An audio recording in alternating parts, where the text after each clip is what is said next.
The cut flower industry is growing. The domestic cut flower industry is growing in leaps and bounds.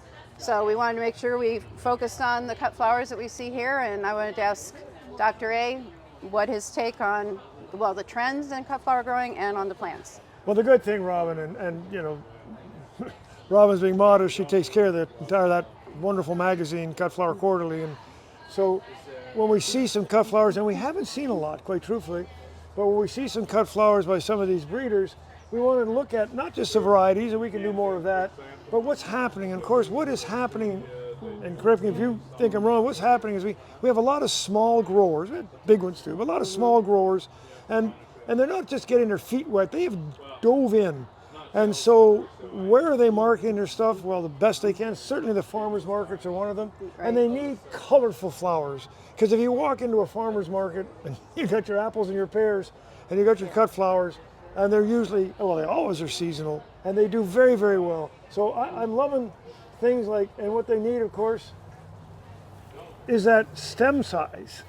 And you know, this crazy thing called Craspedia, yeah, look at it. I mean, that's got stem size. So, Robin, I think that's what I'm seeing this, and I'm seeing smaller growers getting a little bit bigger, but hopefully taking it easy and learning as they go.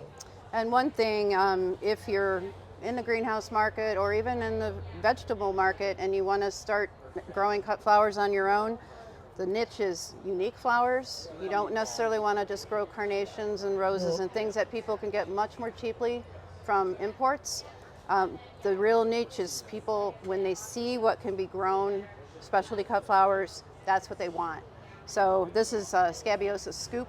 It's a really cool Scabiosa that's very popular with a lot of cut flower growers.